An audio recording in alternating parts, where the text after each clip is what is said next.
Bismillahirrahmanirrahim. Assalamualaikum warahmatullahi wabarakatuh. Sehat semuanya para santri? Alhamdulillah. Alhamdulillah. Assalatu wassalamu ala Rasulillah wa ala alihi wa ashabihi wa mawalah. Wala hawla wala quwwata illa billah. Faqur rabbi zidni ilma warzuqni fahma. Allahumma faqihna fid din wa 'allimna al-kitaba wat ta'win. Allahumma amin. Segala puja dan puji hanyalah milik Allah Subhanahu wa taala. Salawat dan salam semoga senantiasa tercurah kepada Rasulullah sallallahu alaihi wasallam dan seluruh pengikutnya hingga akhir zaman. Semoga Allah Subhanahu wa taala jadikan kita semuanya orang-orang yang senantiasa bersyukur atas segala nikmat yang Allah Subhanahu wa taala berikan. Semoga kita semuanya termasuk orang-orang yang senantiasa mengikuti sunnah Nabi sallallahu alaihi wasallam hingga akhir hayat kita. Semoga Allah Subhanahu wa taala fahamkan kita semuanya kepada agama Islam yang akan membawa kita kepada keselamatan dan kebahagiaan baik di dunia ataupun kelak di akhirat. Pada kesempatan kali ini kita akan lanjutkan kajian kita tentang kitab Safinatun Najah karya Syekh Salim bin Sumair Al-Hadrami Asy-Syafi'i rahimahullahu taala. Kita coba untuk mengkaji kitab ini sebagai dasar dalam mengkaji fikih dalam mazhab Imam Asy-Syafi'i. Kemarin kita sudah membahas tentang wudu ya secara umum. Hari ini kita akan mengkaji syarat-syarat wudu dan apa saja yang membatalkan wudu. Kalau dalam bukunya kita masuk halaman ke-8. Bismillahirrahmanirrahim. Fi syara'itil wudu, syarat-syarat wudu. Syurutul wudu'i 'asyaratun. Syarat wudu itu ada 10. Yang pertama adalah al-islamu, dia Islam, dia muslim. Kalau bukan muslim, ya tidak wajib baginya untuk wudu. Yang kedua adalah at-tamyiz, mumayyaz, dia sudah bisa membedakan mana yang baik dan mana yang buruk. Ini amal ini untuk apa maksudnya? Nah, itu harus jelas, itu tamyiz. Yang ketiga, an-naqa'u 'anil haidhi wan nifasi, bersih dari haid dan nifas.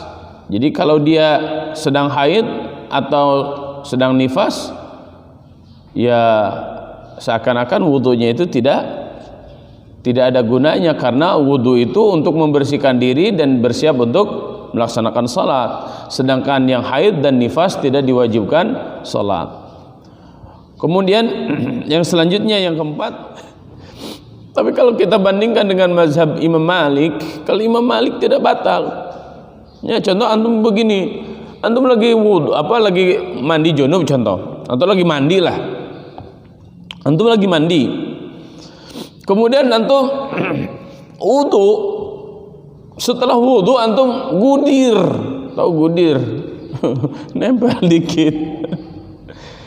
Tangan ente nempel dikit, ke kemaluan. Mungkin karena dibersihkan badannya dengan handuk. Kalau kata Imam Malik enggak batal. Kenapa batal? Orang lawang sama itu kan anggota tubuh Anda. Ya kan? Apa bedanya si telinga dengan kemaluan? Sama aja kan anggota tubuh. Itu kalau kata Imam Malik. Tapi memang dalam mazhab Imam Asy-Syafi'i ini sangat berhati-hati, ya. Maka menyentuh kemaluan, ya, menyentuh kemaluan atau menyentuh lubang anus dengan telapak tangan itu bisa membatalkan. Ini sekali lagi dalam mazhab Imam Asy-Syafi'i. Dan bagi kita semuanya agar berhati-hati kalau sudah wudu itu nggak usah ngopepang kemana-mana tangannya. Fima yahrumu 'alal muhditsi. Kita lanjutkan lagi pembahasannya. Amalan-amalan apa yang diharamkan bagi orang yang sedang hadas? man intaqadha wudu'uhu haruma alaihi arba'atu asya'a. Orang yang batal wudunya diharamkan melakukan 4 amalan. Yang pertama as-salatu, salat, tidak boleh dia salat. Yang kedua at-tawafu, tawaf. Yang ketiga mashul mushafi wa hamluhu, memegang mushaf Al-Quran dan membawa mushaf kemana-mana. Ya, ini dalam mazhab Imam Asy-Syafi'i diharamkan. Ya, sekali lagi ini dalam mazhab Imam Asy-Syafi'i. Kemudian wa yahrumu 'alal junubi sittatu asya'a, dan bagi orang junub diharamkan mengerjakan 6 amalan. Kalau tadi yang tidak punya wudu 4, kalau yang junub 6. Yang pertama as-salatu, salat tidak boleh. Wat tawafu, tawaf tidak boleh. Jadi kalau dia junub mau salat harus mandi dulu. Dia junub nggak boleh tawaf dulu, harus mandi dulu. Ya, jadi jelas ya, kalau nggak punya wudu bisa langsung wudu, tapi kalau junub wajib dia mandi junub. Ya, kecuali nanti kalau nggak ada air dengan tayammum. Kemudian wa mashul mushaf, memegang mushaf, wa hamluhu, dan membawa mushaf kemana-mana, wal lubthu fil masjid. Nah, yang kelima berdiam diri di masjid, wa qiraatul Quran, dan membaca Al-Quran. Ya, ini tidak boleh bagi mereka yang junub. Kemudian yang selanjutnya wa yahrumu bil haidhi 'asharatu asya'a, dan haram bagi orang yang haid 10 perkara. Yang pertama as-salatu, salat, wa tawafu, tawaf, wa mashul mushaf, dan memegang mushaf, wa hamluhu, dan membawa mushaf, wal lubthu fil masjid, berdiam diri di masjid, wa qiraatul Qur'ani, dan qiraatul Quran, membaca Quran, wa saumu, haram saum, wa talaqu, dan haram bercerai. Jadi kalau lagi haid tidak boleh bercerai, nanti bercerainya. Na'udzubillah min zalik, kalau sampai bercerai. Wal murur, yang selanjutnya, wal mururu fil masjid in khafat talwithahu, melintas atau melewati masjid bila ia khawatir darahnya akan mengotori masjid. Ya, nah dulu tidak ada pembalut, dulu belum ada pembalut, maka para ulama mencantumkan seperti ini, bisa ngecelak, ya, khawatir netes jadi kotor. Kemudian yang terakhir, yang ke-10, wal istimta'u bima bainas surrati war rukbati, bermesraan dengan menggunakan anggota tubuh di antara pusar dan lutut. Maksudnya gimana? Yang haid tidak boleh jima, sedang haid tidak boleh jima. Ya, Ustadz, bagaimana, saya kan nggak kuat. Kalau istrinya lagi haid, pokoknya tidak boleh memasukkan timba ke dalam sumur. Kalau hanya bermain di atasnya boleh, ya. Kalau bermain memasukkan timba ke dalam sumur, Masya Allah, kecemplung.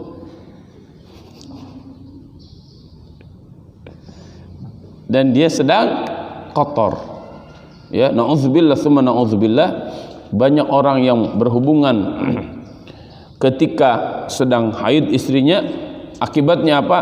Banyak keanehan-keanehan nanti pada anaknya. Ya, na'udzubillah. Oleh karena itu jangan. Ya, terutama bagi pengantin-pengantin muda. Ya, na'udzubillah tsumma na'udzubillah. Baik, kita lanjutkan. Faslun fi asbabit tayammumi. Fi asbab, hal-hal yang menyebabkan at-tayammum, tayammum. Asbabut tayammumi thalathatun. Sebab tayammum itu ada 3. Yang pertama faqdul ma, tidak ada air. Memang nggak ada air. Kemana-mana kita lihat, kita cari nggak ada air. Jadi kalau tidak ada air maka silakan tayammum. Ya. Bagaimana di pesawat, Ustadz? Di pesawat kalau selama ada air itu harus tayamum. Harus wudu, tidak boleh tayamum. Kenapa? Karena ada air. Saya di kereta Ustaz, ada air enggak? Kalau ada air wudu, kalau enggak ada air, sama sekali enggak ada air, maka silahkan tayamum. Ya. Jangan sampai begini, enggak ada air tapi botol di aquanya banyak. Nah itu botol di aqua air, berarti enggak boleh tayamum, tapi harus kembali kepada wudu. Kalau enggak ada air sama sekali, boleh silahkan tayamum. Kemudian al-maradu, karena dia sakit. Ya, ada sahabat yang sedang sakit. Dia bertanya ke sahabat yang lain, ini saya mau sholat gimana ini, harus tayamum atau harus wudu? Oh, kamu tetap harus wudu. Kemudian dia wudu. Setelah itu meninggal. Kata Nabi SAW, sungguh ente sudah nyiksa sahabat itu. Kenapa ente nggak nanya dulu ke saya? Kalau sakit atau ada anggota tubuh yang sakit, ya silakan tayamum. Ya, Ustaz gimana kalau saya ini kan diabetes basah. Diabetesnya sebelah mana? Kaki kanan saya Ustaz. Maka wudu, tapi bagian diabetesnya tidak usah kena air. Karena kalau kena air jiih tahu jiih? Jiih itu apanya ya? Nanahnya semakin keluar, tidak kering. Nah, itu kan memudaratkan. Maka bagian yang seperti itu, kalau bagian-bagian tubuh yang lainnya masih bisa wudu, tapi khusus bagian itu tidak usah dikenakan air wudu. Kemudian wal ihtiyaju ila atashi hayawanin muhtaramin. Ya. Ada air tetapi diperlukan untuk menghilangkan dahaga manusia atau hewan muhtaram. Hewan muhtaram itu apa? Hewan muhtaram itu ini hewan-hewan peliharaan. Contoh begini, kan kita ada anjing, contoh anjingnya anjing herder, anjingnya anjing pelacak. Contoh dia seorang polisi atau dia seorang tentara yang tugasnya itu adalah melacak musuh atau melacak apalah gitu untuk kemaslahatan umat. Kemudian dia sama anjingnya itu kecapean dan tidak ada air kecuali air cuma itu doang. Nah pertanyaannya, ini kalau saya pakai wudu maka airnya akan habis, kemudian anjingnya akan mati. Gimana? Maka yang harus dilakukan adalah ini di dalam mazhab Syafi'i, berikan air itu untuk anjing yang tadi. Ya. Karena apa? Karena dia hayawan muhtaram. Hewannya hewan yang dihargai nyawanya. Ya, karena sangat dipentingkan untuk melacak kondisi musuh. Dan ini tentu saja dalam situasi tertentu. Kalau bagi kita, kan kita nggak kemana-mana, ya kan? Ngapain juga ente ngurus anjing, binatang yang ya najis lah, jelas kenajisannya. Ya, beda nanti dengan binatang-binatang anjing-anjing pelacak, karena makanannya saja berbeda, kualitasnya juga berbeda. Kalau anjing kampung kayak begini ngisbudug gitu, najis kemana-mana, dan ketika rumah mengurus anjing maka khawatir rumah itu tidak pernah didatangi malaikat. Wah kalau kayak gitu saya ngurus anjing aja biar nggak mati, kan malaikat Israel nggak akan datang. Bukan malaikat Israel yang nggak datang, tapi malaikat rahmat. Jadi harus paham ya. Dia pengen hidupnya seumur-umur ngurus anjing, kan katanya kalau ada anjing malaikat nggak masuk, nggak bisa masuk. Iya, malaikat rahmat, tapi malaikat Israel tetap aja masuk nyebut nyawa. Ya, jadi harus cerdas sedikit lah ya. Kemudian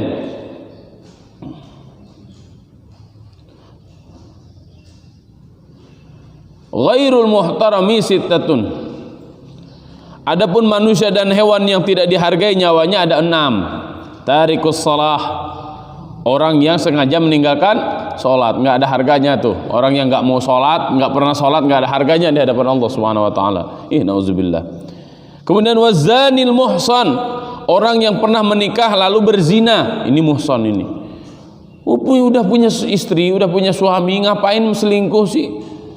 Ada orang sekarang bilangnya pelakor, ya, pencuri laki orang, pebinor, pencuri bini orang. Itu zina, muhson, dan itu nggak ada harganya di hadapan Allah Subhanahu wa taala. Hina sehina-hinanya manusia seperti ini. Walaupun kata-katanya itu diperbagus. Ya. Diperbagus, cinta satu malam. Tahu nggak artinya zina? Zizi walaupun ngena. Harusnya nikah kalau mau. Nikah itu apa? Nikmat beda.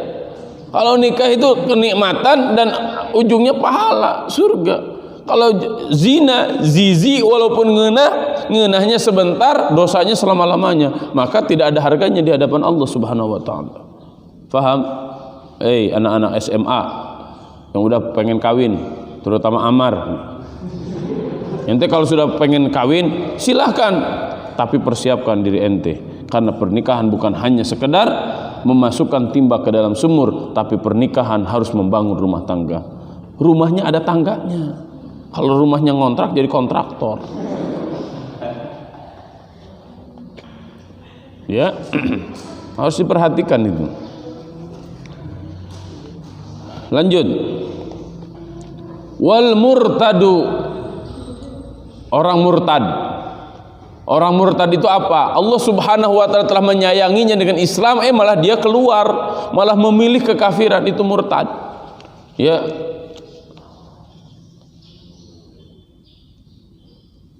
Kemudian al-kafirul harbiyyu. Orang kafir harbi. Kafir harbi itu apa? Kafir yang boleh diperangi. Kenapa kafir tersebut harbi boleh diperangi? Karena orang kafir tersebut memerangi umat Islam.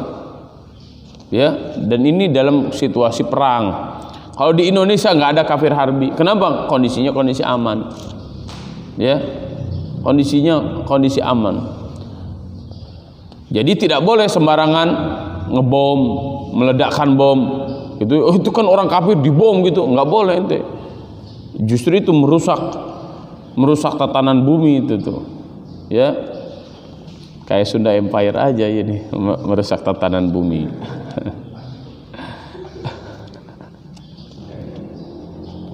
Kemudian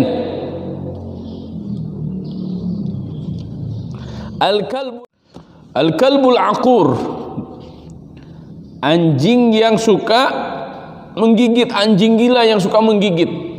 Ya, jadi tidak ada harganya. Berarti kalau anjing dia memang anjing yang dipelihara untuk berburu, itu anjingnya berharga. Ya, seperti tadi anjing herdal itu kan makannya nggak sembarangan.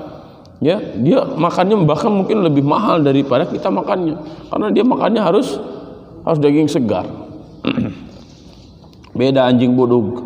Dia budug, nggak ada rumahnya, dan dia makan kotoran. Itulah yang disebut dengan binatang jalalah. Ya, jelalatan. Binatang jalalah itu adalah binatang yang memakan kotoran. Ya, ngejilat-jilat apa? Bocah kan, bocah suka di mana-mana tuh, dijilat-jilat di jalanan itu. Nauzubillah, nggak ada harganya. Kemudian yang terakhir wal khinzir dan babi. Ya, ini binatang-binatang yang tidak ada harganya di hadapan agama, ini hina. Ya, jadi kalau kayak begitu Ustadz, orang yang nggak sholat disamain dengan binatang dong? Iya, bahkan lebih hina. Dalilnya mana? Dalilnya jelas. Ya, ulaika kal an'am bal hum adall. Mereka itu seperti binatang, bahkan mereka lebih hina. Waliyadzubillah. Kemudian fi syuruti sihhati tayammum, syarat-syarat sahnya tayammum. Syurutut tayammumi, syarat-syarat sahnya tayammum. Pertama, ini ada 10 ya. Syarat-syarat sahnya tayammum ada 10. Yang pertama, an yakuna biturabin, dilakukan dengan debu.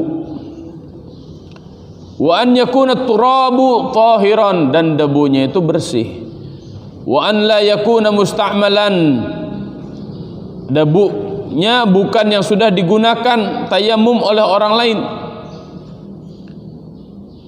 Wa an la yukhalitu daqiqun wa nah'uhu, dan debunya tidak boleh bercampur dengan debu dengan terigu atau tepung dan yang lain sejenisnya. Jadi ini ada tepung nih, kita mau tayamum, ditepukin tangan kita ke tepung. Atuh celemotan. Ya, ini itu nggak boleh kayak begitu. Ustaz, kan ini tepung ini bersih. Iya, tapi itu tidak bisa dijadikan untuk tayamum. Ya, tepung, terigu, aci yang begitu-begitu tidak bisa dijadikan untuk tayamum. Yang bisa gimana? Ya kan banyak nih. Di sajadah, di whiteboard, di dinding, iya kan? Ustaz, gimana kalau kipas? Kan banyak tuh debunya, bukan debu yang kayak begitu. Debunya itu mau kotor. Oh, ini banyak debunya nih, ditempelin gitu, kemudian dikewajahin. Ya cemong. Ya, bukan kayak begitu. Kemudian yang selanjutnya adalah wa an yaqsidahu. Dia memaksudkan melakukan itu memang maksudnya untuk tayamum. Kemudian wa an yamsaha wajhahu wa yadayhi bidarbatain. Alhamdulillah. Mengusap wajah dan kedua tangan dengan dua tepukan tangan. Wa an yuzilan najasata awwalan. Menghilangkan najis terlebih dahulu. Wa an yajtahida fil qiblah qablahu. Berupaya dengan sungguh-sungguh untuk menghadap kiblat sebelumnya. Wa an yakuna tayammumu ba'da dukhulil waqti, dan hendaklah tayamum tersebut dikerjakan ketika sudah masuk waktu salat. Wa an yatayammama likulli fardin, dan hendaklah dia lakukan tayamum tersebut setiap akan melaksanakan salat fardu. Ya, jelas ini? Jelas ya? Nah, ini kaifiyatut tayammumnya ada 3 kalau dalam hadis-hadis Nabi sallallahu alaihi wasallam ya. Kalau di sini disebutkan wa an yamsaha wajhahu, wajahnya, wa yadaihi dan tangannya, bidarbatain dengan 2 kali tepukan. Wajahnya nepuk lagi untuk tangannya. Kita lanjutkan. Fi faraidit tayammum, hal-hal yang harus dilaksanakan ketika tayammum. Furudut tayammum khamsatun. Hal-hal yang wajib dilakukan atau fardu tayammum itu ada 5. Al-awwalu, yang pertama, naqlut turabi, memindahkan debu. Memindahkan debu gimana? Ya kan tadinya debu di sini, kemudian jadi pindah ke tangannya. Oke, ke telapak tangannya, bukan debunya dipindahin, diawur-awurin, bukan begitu. Ats-tsani an-niyatu, yang kedua adalah niat. Ats-tsalitsu mashul wajhi, yang ketiga adalah mengusap wajah. Ar-rabi'u mashul yadaini ilal mirfaqain, yang keempat mengusap tangannya sampai ke siku. Al-khamisu at-tartibu bainal mashatain, yang kelima adalah tertib urutannya ketika mengusap. Ya, jelas ya? Naqlut turab, memindahkan debu tadinya dari sajadah menjadi ke telapak tangannya. Setelah itu dia niat itu apa? Qasdu syai'i muqtarinan bi fi'lihi, langsung mengusapkan tangan yang tadi ada debu itu ke wajahnya. Kemudian setelah itu ke tangannya sampai ke siku. Nah, ini cara yang ketiga ya, yang sampai ke siku. Kalau mazhab Imam Asy-Syafi'i kayak begini. Kemudian yang kelima adalah tertib. Ya, ini sangat penting untuk diperhatikan oleh semua. Kemudian yang terakhir, fi mubtilatit tayammum, yang membatalkan tayammum. Mubtilatut tayammumi thalathatun, yang membatalkan tayammum itu ada 3. Ma abtalal wudu'a, apa yang membatalkan wudu, sama. Wariddatu, dia murtad, keluar dari Islam.